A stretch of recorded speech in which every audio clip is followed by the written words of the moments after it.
देखिए, सबसे पहले तो जो चीज है वो डिटरमिन करनी है कि इसमें जो सबसे इम्पोर्टेंट जो पार्टी है मेरे ख्याल में वो है मोहम्मद हफीज, जो पाकिस्तान के एक्स कैप्टन रहे हैं।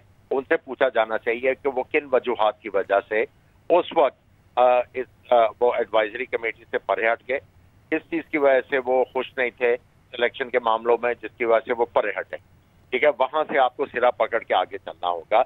और जब चेयरमैन क्रिकेट बोर्ड बार बार ये कह रहे हैं कि मैंने सारा जो है वो पावर चीफ सेलेक्टर को दी हुई थी कि उन्होंने सारा कुछ करना है, तो उसके बाद ये जो डॉक्यूमेंट्स आए हैं और उसके बाद इंतमामुल हक बजाय ये कहने के मैं सवालात का जवाब दूंगा, वो मीडिया आके आप पे टोटली डिनाई कर देना कि मेरा इसके साथ ताल्लुक ही कोई नहीं है। अगर वो आके ये बात कर देते हैं तो मामला तो जो है वो, अगर कोई इसमें एम्बिग्यूटी है तो वो भी क्लियर हो जाएगी। लेकिन वो भी जो है वो अभी तक खुल के वो बात नहीं कर रहे, इसलिए जो है वो कंफ्यूजन है। और जो उनका इस्तीफा है उससे जो है वो आईब्रोज और ज्यादा रेज हो रही। ठीक है, आमिर साहब साथ ही रहिएगा। सलीम खालिक साहब ने हमें ज्वाइन किया है। सलीम साहब, बड़ी खबर है, अचानक से इस्तीफा आना, कितनी सदाकत है खबरों में और इल्जामात कितने हद तक ठीक हैं जो अचानक से इस्तीफा सामने आया? जी, खबर क्योंकि मैंने ही ब्रेक की थी तो मैं आपको पूरे वसूख से कह सकता हूँ कि खबर बिल्कुल ठीक है ये, और अगर ठीक नहीं होती तो इस्तीफा सामने नहीं आता इंतजाम साहब का। मैं थोड़ा बैकग्राउंड आपको इसका बताऊं कि एक कंपनी है याजू इंटरनेशनल के नाम से, जिसमें इंजमामुल हक, मोहम्मद रिजवान और इनका एजेंट तलहा, इन तीनों के 25% शेयर थे।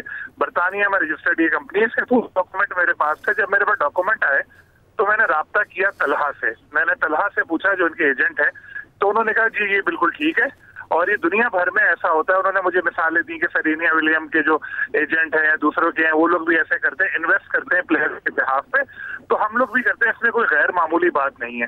तो उन्होंने जब तस्दीक कर दी थी तो हर तरह से फिर मैंने देख के उस खबर को शाया कर दिया था। अब जब ये खबर शाया हुई 2 दिन पहले तो एक भूचाल आ गया। बड़े बड़े क्रिकेटर्स ने भी मुझसे राब्ता किया। उन्होंने कहा कि ये क्या हो रहा है पाकिस्तान क्रिकेट में और इस तरह से हो रहा है। लेकिन हैरानकुन तौर पर पीसीबी खामोश रहा था। कल इसमें जब ज्यादा एक स्टोरी बड़ी, बहुत मामले बढ़े, तो फिर कल साहब ने एक टेलीविजन चैनल को इंटरव्यू में बोला कि हम उसकी इन्वेस्टिगेशन करवाएंगे। इन्वेस्टिगेशन हुई, कमेटी बनाई और अब वो कमेटी कोई फैसला करती है उससे पहले इंतजाम साहब ने इस्तीफा दे दिया। और ये इस्तीफे का मतलब यही है कि वो मान गए कि जी ऐसा था, और ये एक खुला राज है। सब लोगों को पता है कि तलहा रहमानी इंजमामुल हक के भी जो है एजेंट है या मैनेजर है, और तलहा रहमानी की जो कंपनी है वो बाबर आजम, मोहम्मद रिजवान समेत कई खिलाड़ियों को भी मैनेज करती है।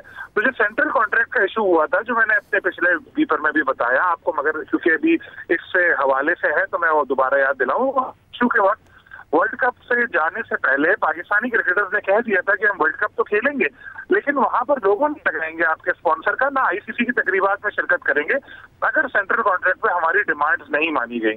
उस वक्त फिर पीसीबी ने इंजमामुल हक साहब ने ऑफर की। उन्होंने कहा मैं 48 आवर में ये मसला हल करवा दूंगा, और उन्होंने फिर ये मसला हल करवा दिया, लेकिन प्लेयर्स के हक में। तो उन्होंने प्लेयर्स को उनके वो मांगे जितने पैसे थे 60 लाख, वो सब भी कर दिया।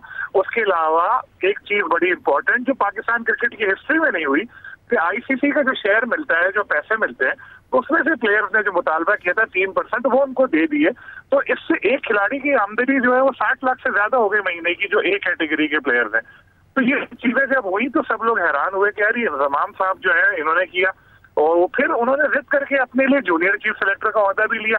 तो भी सवाल उठने लगे कि यार ये तो एजेंट वगैरह भी एक है, ये तो मामला खराब होगा। फिर जब ये डॉक्यूमेंट आई तो फिर सब चीजें आम लोगों की नजरों में भी आ गई कि ये पाकिस्तान क्रिकेट में चल क्या रहा है मामला।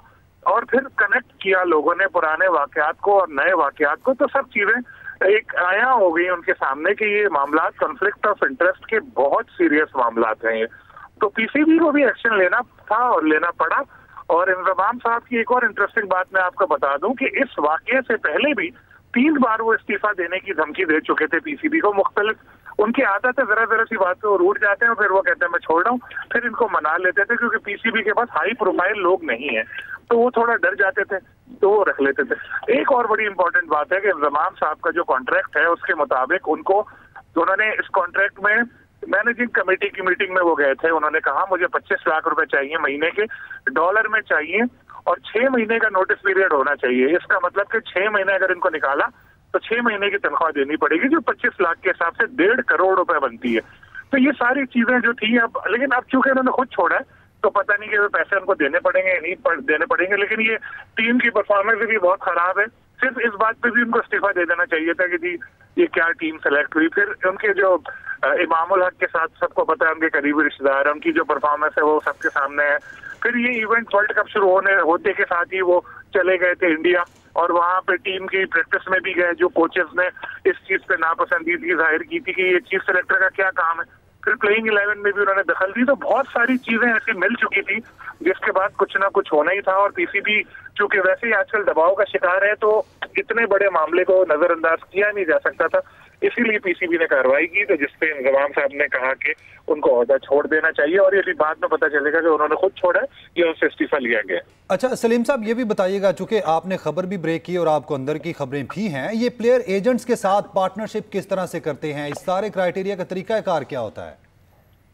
जी, ये प्लेयर होता ये है कि एजेंट है खिलाड़ियों के, वो खुद प्लेयर्स उनसे राब्ता करते हैं, उसके बाद उनको वो मैनेज करते हैं, उनके बिहाफ से बात करते हैं, उनको कमर्शियल कॉन्ट्रैक्ट्स दिलाते हैं, और ये सारी चीजें वो कर रहे होते हैं। लेकिन इस वक्त ऐसा है कि ताकत का तवाज़ुन बिगड़ा हुआ है। एक ही एजेंट है, एक ही कंपनी है जिसके पास सारे बड़े पाकिस्तान के क्रिकेटर्स हैं। जो कल रका साहब ने एक इंटरव्यू में कहा भी कि वो ऐसा कुछ करने वाले हैं कि एक एजेंट के पास 2 से ज्यादा बड़े प्लेयर ना आए, क्योंकि इससे होता ये जो इल्जाम भी लगा बाबर पे भी, रिजवान पे भी, कि ये अपने मनपसंद खिलाड़ियों को ही सेलेक्ट करते हैं टीम में, जो इनको साथ रहे और इनको वो मैनेज करें। इस तरह से ये सब मामलात होते हैं। तो ये जो चीज थी एजेंट का ये मामला है, ये बहुत सीरियस मामला है, और इसमें सारे जो साबिक क्रिकेटर्स हैं और दूसरे लोग हैं वो भी इस बात पे कहते हैं कि ये मसला हल होना चाहिए। और एजेंट का बहुत ज्यादा असर और रसूख पाकिस्तान क्रिकेट में बढ़ता जा रहा है, और ये भी कहा जाता है कि सिलेक्शन के हवाले से भी कुछ मखसूस प्लेयर्स को ज्यादा अहमियत दी जाती है। ये सब कुछ होता है। तो होपफुली पीसीबी ये सारी चीजें देख रहा होगा। और शिकस्त, बहुत सारी चीजें बुरी भी होती है शिकस्त से, लेकिन अच्छी भी होती है। अच्छी ये होती है कि हमारी आंखें खुल जाती हैं। जब टीम जीत रही हो, अच्छा परफॉर्म कर रही हो, तो मैं अगर किसी चीज पे बोलूंगा तो लोग बोलते हैं कि यार ये नेगेटिव खबरें दे रहे हैं, ये कर रहे हैं। लेकिन जब टीम हारे, परफॉर्मेंस खराब हो, तो वही लोग कहते हैं कि यार ये बातें सही है। तो अब जो टीम हारी है, ये चीजें सामने आ रही है, पीसीबी के पास भी अच्छा मौका है कि वो एक ऑपरेशन क्लीन अप करे, जहां जहां गड़बड़ है उन चीजों को ठीक करे, ताकि मामला बेहतर हो और क्रिकेट हमारी दोबारा। बिल्कुल ऐसे सलीम साहब, मामला को बेहतर करने की जरूरत तो है, क्योंकि इतना बड़ा इवेंट हमारी क्रिकेट टीम खेल रही है, लेकिन उनकी कारकर्दगी सबके सामने है। जैसे अभी हम बात कर रहे थे कि एजेंट एक है और बहुत सारे खिलाड़ी हैं जो कि मैनेज करते हैं उस